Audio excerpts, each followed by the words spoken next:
Hello दोस्तों, अस्सलाम वालेकुम। मंजिल एकेडमी यूट्यूब चैनल पे एक बार फिर से आप सभी का बहुत बहुत स्वागत है। दोस्तों, मंजिल एकेडमी यूट्यूब चैनल आपकी जो मंजिल है, चाहे रीट एग्ज़ाम हो, चाहे सीटेट एग्ज़ाम हो, चाहे किसी भी स्टेट का टेट एग्ज़ाम हो या उर्दू लैंग्वेज का कोई भी पाठ्यक्रम हो, उसकी मंजिल तक पहुंचाने के लिए हम लगातार प्रयासरत हैं। और दोस्तों, यूट्यूब के इतिहास में और उर्दू अदब के इतिहास में और स्पेशली रीट के इतिहास में आज तक का सबसे बेस्ट चैनल अगर आप सर्च कर लेना, जिसने अकॉर्डिंग पाठ्यक्रम आपको पूरा पाठ्यक्रम करवाया है रीट का, उर्दू लैंग्वेज का, बिल्कुल बेसिक से बिल्कुल शून्य से, तो वो आपका मंजिल एकेडमी यूट्यूब चैनल है। अगर आप चैनल पर नए हैं तो बराए मेहरबानी अपना सिलेबस अपने पास में रखें और यहाँ हमारे चैनल पे उर्दू की प्लेलिस्ट बनी हुई है, उसके अकॉर्डिंग आप पूरा पाठ्यक्रम पढ़ सकते हैं रीट का। और वो सारे के सारे टॉपिक आपके सीटेट में भी लगते हैं और किसी भी स्टेट के टेट में भी लगते हैं। ठीक है दोस्तों, आज मैं आपके सामने जो क्लास लेकर आया हूँ बहुत इम्पोर्टेंट क्लास है। और हमारा आपको बता दूँ कि लगभग रीट को लेकर पूरा पाठ्यक्रम पूरा हो चुका है और मैंने यूनिट के अकॉर्डिंग टॉपिक वाइज आपका पूरा पाठ्यक्रम करवाया है। दोस्तों, इससे पहले मैं पिछले साल के कैसे पेपर आए थे रीट वाले, वो 2 पेपर आपको सॉल्व करा चुका हूँ। जो 2017 में रीट की भर्ती निकली थी उर्दू लैंग्वेज में, उसमें दोनों पेपर, लैंग्वेज फ़र्स्ट और लैंग्वेज सेकंड का जो एग्ज़ाम 2018 में हुआ था, उसके दोनों में आपको सॉल्व करा चुका हूँ। पूरा डिटेल में सॉल्व करवाया है मैंने आपको। अगर आपने वो वीडियोज़ नहीं देखे हैं तो मेहरबानी करके वो वीडियो देख लें। आज दोस्तों मैं आपके सामने लेकर आया हूँ रीट 2015 में जो पेपर हुआ था उर्दू का लेवल 2 में, लेवल 2 के अंदर लैंग्वेज फ़र्स्ट का पहले मैं पेपर लेकर आया हूं दोस्तों आपके सामने। और आज इसी पेपर को हम सॉल्व करेंगे, पूरी डिटेल में सॉल्व करेंगे और देखते हैं आपकी भी तैयारी कैसी है। आप भी अपने जो आंसर हैं, अगर जो लगातार स्टूडेंट पढ़ रहे हैं हमारे चैनल पर, तो वो अपना कमेंट बॉक्स में ज़रूर कमेंट दें कि कितने आंसर उसके सही हुए हैं। ठीक है दोस्तों, तो ये आज हमारा पेपर कौन सा है एक बार वापस बता दूं दोस्तों। रीट 2015 के अंदर जो उर्दू लैंग्वेज था उसका लैंग्वेज फ़र्स्ट का पेपर हम आज सॉल्व करेंगे, वो भी लेवल 2 में, लेवल 2 का। ठीक है दोस्तों इतना बताऊं कि जो पेपर 2018 वाला अपन ने सॉल्व किया था उसकी तुलना में 2015 वाला पेपर थोड़ा सा डिफ़िकल्ट था, थोड़ा मुश्किल था। क्योंकि 2018 वाला जो पेपर था, चाहे लैंग्वेज फ़र्स्ट का हो और चाहे सेकंड का हो, दोनों पेपर इनकी इस तुलना में काफ़ी इजी थे। ठीक है दोस्तों, तो देखते हैं किस तरह के प्रश्न आए थे। पहला सवाल है दोस्तों, कसीदा किस ज़बान का लफ्ज़ है। पहला सवाल क्या है, कसीदा किस ज़बान का लफ्ज़ है। अगर आपने हमारे नोट्स पढ़े हों तो सबसे पहले मैंने हेडिंग यही लगाई थी कि कसीदा जो है वो अरबी ज़बान का लफ्ज़ है। ठीक है दोस्तों, यानी कि जितनी भी नज़म के अपन ने किस्में पढ़ी थी, नज़म की किस्में कौन कौन सी थी, गज़ल, कसीदा, मरसिया, मसनवी, रुबाई, ये ज़्यादातर जितनी भी किस्में थी वो अधिकतर उनका जो ये जो लफ्ज़ है ये अरबी ज़बान के लफ्ज़ थे। ठीक है दोस्तों, और नसर वाली किस्में थी जिसमें दास्तान था और ड्रामा था, नावल था, ये अलग अलग ज़बानों के लफ्ज़ थे। ठीक है दोस्तों, अगला सवाल, मशहूर ड्रामा निगार कौन सा है। इसमें ये भी मैंने आपको अंडरलाइन करवाया था, मेरे नोट्स के अंदर अलग से बताया था आपको। मशहूर ड्रामा निगार कौन है इसमें, आगा हशर काश्मीरी। यानी कि ये भी ड्रामा निगार हैं, लेकिन इन चारों में सबसे ज़्यादा जो मशहूर है वो आगा हशर काश्मीरी है। ठीक है दोस्तों, मंदरजा झेल में कहावत है, कहावत छाँटनी है भाई इसमें अपने को।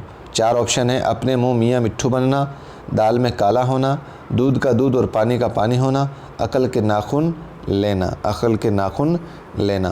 दोस्तों, ये अभी जो अपन ने 2018 वाला पेपर सॉल्व किया था उसमें भी हमें अच्छे से समझना है, क्योंकि हमें जब तक मुहावरा और कहावत में फ़र्क करना नहीं समझेंगे हम, तब तक हमारे ये सवाल गलत होंगे।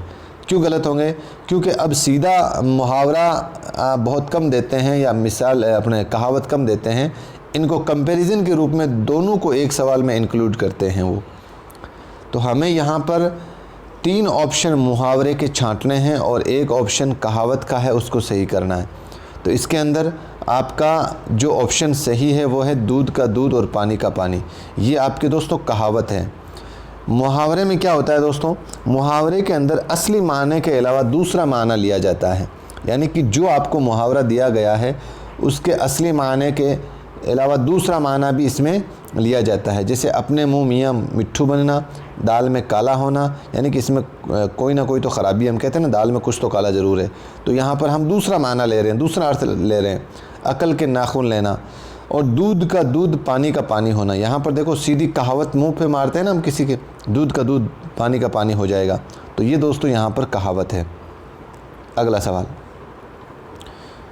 इस कैद से रिहाई की कोई सूरत हो तो बताइए, वरना मैं यूं ही गुट गुट करके मर जाऊंगा। गुट गुट के मरने का मतलब क्या है दोस्तों, मुसीबत में ज़िंदगी गुजारना, मौत आ जाना, बुरा भला कहना, अफसोस होना। तो इसका राइट आंसर है दोस्तों मुसीबत में ज़िंदगी गुजारना। अगला सवाल, अंदाज़ाए कदर का ताल्लुक़ है। अंदाज़ाए कदर को लेकर मैंने पूरी एक वीडियो बनाई थी, क्लास बनाई थी दोस्तों, पूरा लेक्चर दिया था इस पे अपन को। अंदाज़ाए कदर का मतलब होता है जैसे दोस्तों इसका हम अर्थ ले सकते हैं मूल्यांकन से। तो इसके अंदर क्या होता है, इसके अंदर तलबा की कमज़ोरियों और अच्छाइयों से इसका संबंध होता है। हम मतलब मूल्यांकन करेंगे बच्चों का, तो उसको जो भी उसकी कमज़ोरी है वो हमारे सामने आ जाएगी। अगर कोई अच्छे नंबर ला रहा है तो वो उसकी अच्छाई हमारे सामने आ जाएगी, और जिस बच्चे के नंबर कम आए हैं मूल्यांकन में तो उसकी कमज़ोरी हमारे सामने आ जाएगी। इसका राइट आंसर क्या हो जाएगा, पहला।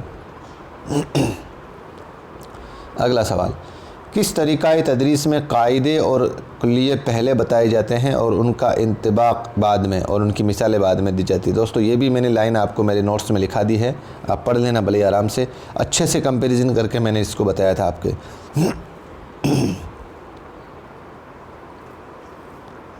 तो इसका दोस्तों आपके राइट आंसर हो जाएगा इस्तखराजी, क्योंकि दोस्तों इस्तखराजी मैंने आपको बताया होगा, आपको अगर याद हो, एक था इस्तखराजी और एक था इस्तक़राई। इन दोनों तरीक़ों के अंदर एक होता है आगमन और एक होता है निगमन विधि। निगमन का मतलब नी फॉर नियम, मैंने ट्रिक से भी आपको याद करवाया था। इसमें पहले नियम बताए जाते हैं, उसूल बताए जाते हैं, और फिर बाद में मिसालें दी जाती है, किसमें, इस्तखराजी तरीके में। लेकिन इस्तक़राई तरीके के अंदर पहले मिसालें दी जाएगी, यानी कि इस्तक़राई तरीके को क्या बोलते हैं, उदाहरण। आगमन विधि पहले उदाहरण फिर नियम। तो इसका मतलब हमारा जो आंसर है वो कौन सा होगा, इस्तखराजी तरीका। अगला सवाल, तहकीकी तरीका मुफीद है। तहकीकी तरीका क़वाइद की तदरीस के लिए क्यों है दोस्तों, क्योंकि तहकीकी तरीके में जब हमने तदरीसी तरीक़ाकार पढ़े थे, जितने भी तदरीस के तरीके थे उसमें पढ़े थे, उसमें मैंने तहकीकी तरीका एक अच्छे से डिटेल में आपको समझाया था, जिसको हम यूँ समझते हैं कि ये एक खोज विधि है। और खोज के अंदर अगर कोई भी बालक अगर खोज करेगा किसी भी विषय वस्तु की, तो वो क़वाइद की दृष्टि से हर एक चीज़ को कंपेरिजन करते हुए उसकी तहकीक करेगा। अगला सवाल, तमहीदी सवालात किए जाते हैं। तमहीदी सवालात, इसको लेकर मैंने बहुत डिटेल में समझाया था दोस्तों, जो आपके आप देख लेना प्ले लिस्ट में बनी हुई है। सबक का मंसूबा बंदी टॉपिक है जो आपके पाठ्यक्रम में, जिसको हम दैनिक पाठ योजना बोलते हैं। दैनिक पाठ योजना, इसमें से ये सवाल पुटअप किया गया है, और मैंने इसको अच्छे से डिटेल में समझाया था आपको। हिंदी की जो पाठ योजना है उसको भी आपका पेज आपको दिखाकर बताया था, और उर्दू वाला भी आपको समझाया था। तो तमहीदी सवालात का मतलब होता है दोस्तों प्रस्तावना प्रश्न। तमहीदी सवालात का मतलब क्या होता है, जो प्रस्तावना के प्रश्न जब हम क्लास में शुरू करते हैं क्लास, उससे पहले प्रस्तावना प्रश्न पूछते हैं। वो क्यों पूछ रहे हैं, आमादगी पैदा करने के लिए, यानी बच्चों की जो मस्तिष्क है, जो माइंड है, उसको आज जो टॉपिक पढ़ाना है उसकी ओर डाइवर्ट करना, उसकी ओर तैयार करना, तो वो तमहीदी सवालात होते हैं। आ गया समझ में दोस्तों। अगला सवाल,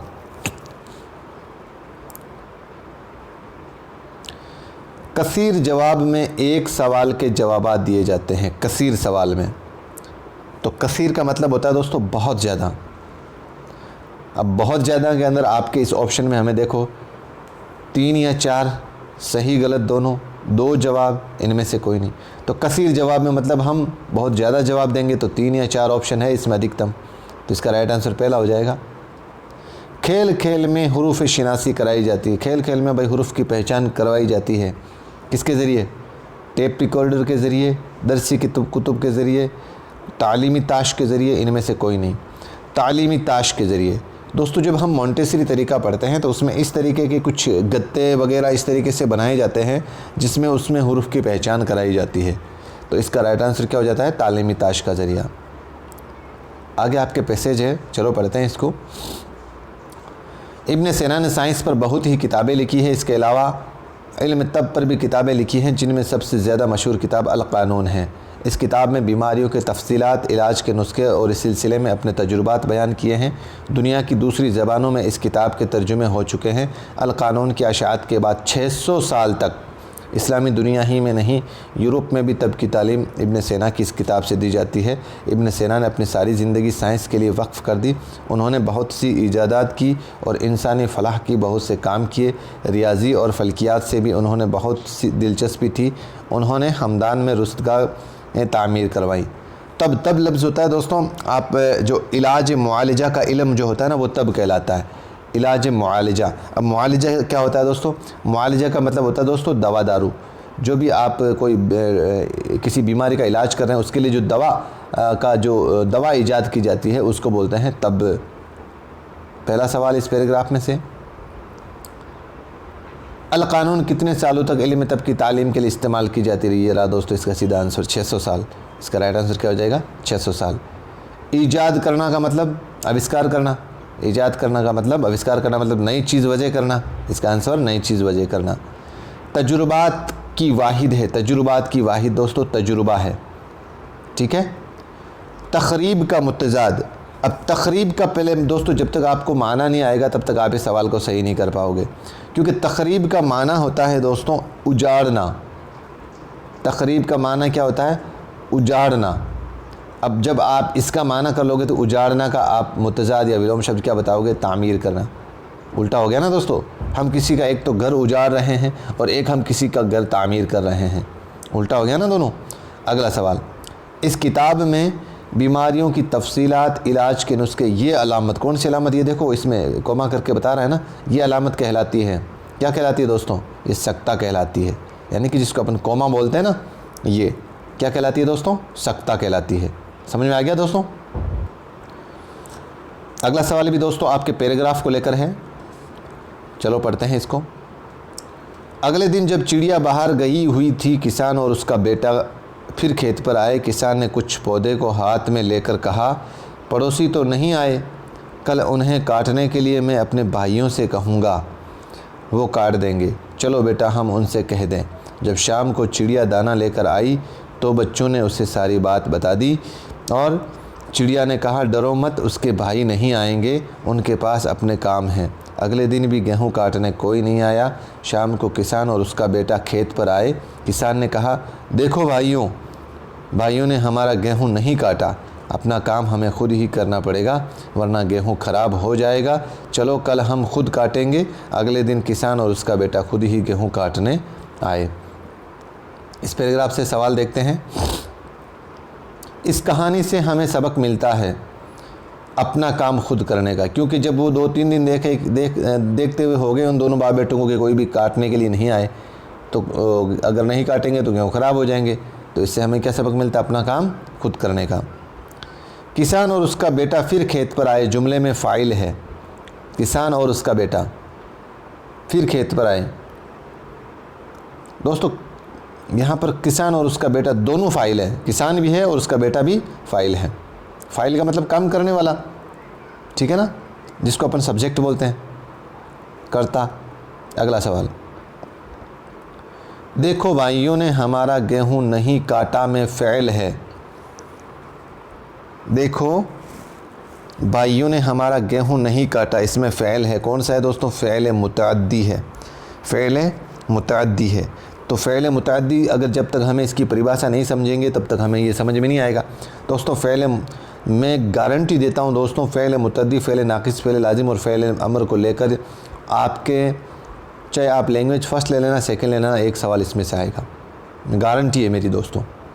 तो हमें इसको अच्छे से, मैंने पूरा एक वीडियो, पूरा लेक्चर इस पर डाल रखा है, आप अच्छे से उसको पढ़ें, समझें। तो फ़ेल मुतअद्दी का मतलब होता है दोस्तों जिसमें काम का जो असर होता है ना वो मफ़ऊल तक जाए। तो यहाँ पर देखो भाइयों ने हमारा गेहूँ नहीं काटा। अब गेहूँ नहीं काटने वाले का असर किस पे हो रहा है? भाइयों ने। भाइयों ने मतलब उनके जो बाप बेटे के जो भाई थे उन पर जा रहा है असर, तो यहाँ पर फ़ेल मुतअद्दी हो रहा है। फ़ेल लाजिम का असर होता है दोस्तों, काम का असर सिर्फ फ़ाइल तक रहे तो वो फ़ेल लाजिम होता है, और फ़ेल नाक़िस जिस पे किसी भी काम का असर ना हो, यानी कि जैसे मैंने एग्जाम्पल भी बताया था, हमने अभी तक ये तीसरा पेपर सॉल्व कर रहे हैं, तीनों पेपर में इसको लेकर सवाल आए हैं, और फ़ेल नाक़िस इसमें बहुत इंपॉर्टेंट है दोस्तों। फ़ेल नाक़िस का असर मतलब होता है जिसका किसी पर कोई असर ना हो, जिसके किसी काम का, जैसे अहमद बीमार है या अहमद तंदुरुस्त है, तो इससे दूसरे पर क्या फ़र्क पड़ेगा, दूसरे पर क्या असर डालेगा, ये ना तो फ़ाइल पर डालेगा ना मफ़ूल पर डालेगा। समझ में आ गया। अगला सवाल, अगले दिन भी गेहूं काटने कोई नहीं आया, ये जुमला है। इसका राइट आंसर है दोस्तों आपके मुनफी जुमला, मनफी जुमला। अब मैंने मुरक्कब जुमला, मनफी जुमला, मुस्बत जुमला, इसको इस तरीके से पूरा एक डायग्राम बनाकर आपको समझाया था। अगर आपने वो अच्छे से नहीं पढ़ा है तो ये सवाल आप नहीं कर पाओगे। चलो हम समझते हैं इस सवाल को। दोस्तों, मुरक्कब जुमला होता है जैसे जिसके अंदर एक से ज़्यादा अपने ख़बर और मुब्तदा हो, उसको हम मुरक्कब जुमला बोलते हैं। और मुरक्कब जुमले के ही दो भाग थे, एक होता है मनफी जुमला और एक होता है मुस्बत जुमला। आपको अगर यूँ कहूँ कि मुरक्कब जुमला जो होता है दोस्तों वो होता है संयुक्त वाक्य, संयुक्त वाक्य। और जैसे मुस्बत जुमला होता है दोस्तों वो होता है संयुक्त वाक्य के अंदर, जैसे मान लो कि जो सकारात्मक वाक्य है, जो पॉजिटिव सेंटेंस है, वो मुस्बत जुमला होता है। और मनफी जुमला जो नकारात्मक वाक्य होता है या नेगेटिव जुमला होता है वो मनफी जुमला होता है। तो यहाँ पर आपको सबसे पहले ये पहचान करनी है कि यहाँ पर ये जुमला पॉजिटिव है या नेगेटिव है, यानी कि सकारात्मक है या नकारात्मक है। तो अगले दिन भी गेहूँ काटने कोई नहीं आया मतलब नेगेटिव है, तो नेगेटिव का मतलब नकारात्मक, तो ये कौन सा जुमला होगा, मनफी जुमला होगा। यानी कहने का मतलब दोस्तों, जैसे अगर मैं इसकी मिसाल दूं एक और, जैसे अहमद ने ख़त नहीं लिखा, तो ये किसकी मिसाल है, मनफी जुमले की। और इसी तरीके से अगर मैं मुस्बत जुमले की आपको मिसाल दूं, जैसे साजिद क्रिकेट खेल रहा है, तो यहाँ पर सकारात्मक वाक्य है, साधारण सी बात पता चल रही है कि अहमद जो है वह क्या खेल रहा है, क्रिकेट खेल रहा है। समझ में आ गया दोस्तों। अब जैसे मुरक्कब जुमला संयुक्त वाक्य कैसे है, संयुक्त वाक्य ऐसे है, जैसे मैं आपको मिसाल दूं, तुम मेहनत करोगे तो कामयाब हो जाओगे। दो एक मतलब तुम मेहनत करोगे तो कामयाब हो जाओगे, संयुक्त के रूप में, संयुक्त रूप में, यानी कि दो जुमले बनकर एक पूरा मीनिंग दे रहे हैं ना, तो वो हो गया दोस्तों मुरक्कब जुमला। अगला सवाल, चलो कल हम खुद काटेंगे, चलो कल हम खुद काटेंगे, साफ सी बात है, इजी जुमला ये तो। मुस्तकबिल, जिसमें आने वाले ज़माने का जिक्र हो वो मुस्तकबिल है, और जो गुज़र चुका है वो माजी है, जो वर्तमान में चल रहा है वो हाल है। समझ में आ गया दोस्तों। अगला सवाल बहुत इजी सवाल है, जिस पर काम का असर वाक़ हो, जिस पर, वो क्या होता है दोस्तों, मफ़ूल, और काम करने वाला होता है वो होता है फ़ाइल, और जो खुद क्रिया है वो होती है फ़ेल। समझ में आ गया। इसमें कैफियत है, इसमें कैफियत दोस्तों, जिसमें किसी इसम की कैफियत का पता चलता हो, यानी जिसे हम सिर्फ महसूस कर सकते हैं। और चाहे जैसे आपने पढ़ा होगा जब मैं आपको इसम की अज्जा बता रहा था उस टाइम, जैसे अपने सख्ती है, नरमी है, खुशी है, ये सब क्या है दोस्तों, कैफियत है। तो आपके इस ऑप्शन में ऐसा कौन सा है, रफ्तार। इसका राइट आंसर क्या हो जाएगा, रफ्तार। अगला सवाल, ज़मीर को लेकर निश्चित रूप से आपको सवाल आएगा दोस्तों। दरवाजे पर कौन आया, यहाँ कौन है, कौन है दोस्तों, ज़मीर इशारा का अंदर होता है करीब के माने में। अगर कोई चीज़ हमें दर्शा रही है करीब के माने में तो वो ज़मीर इशारा होता है। जैसे मिसाल दूँ आपको, जैसे यह है या यहाँ, ये सब किसकी तरफ इशारा कर रहे हैं, वो करीब के माने में इशारा कर रहे हैं। तो ये कौन सी ज़मीर होगी, ज़मीर इशारा होगी। तो ये सवाल इसका पहला ऑप्शन नहीं होगा। ज़मीर इस्तफ़हामिया, इस्तफ़हामिया मतलब सवाल पूछने के लिए जो ज़मीर इस्तेमाल की जाती है वो क्या कहलाती है, ज़मीर इस्तफ़हामिया। तो दरवाज़े पर कौन आया, यहाँ पर सवाल पूछने के माने में इस्तेमाल हो रहा है, तो यहाँ आपका राइट आंसर क्या हो जाएगा, ज़मीर इस्तफ़हामिया।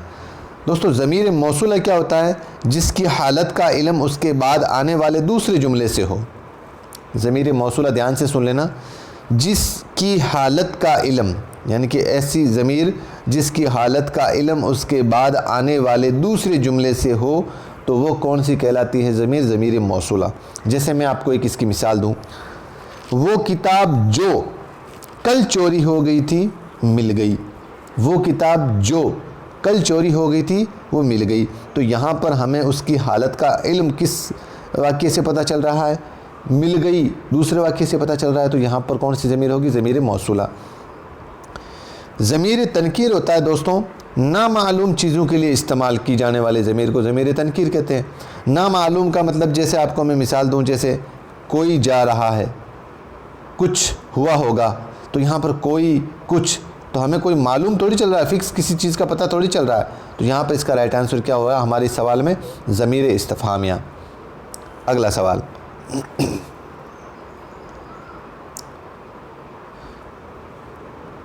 मेरे स्कूल में 5 असातिज़ा हैं। यहाँ पर 5 हैं, सिफ़्त अददी।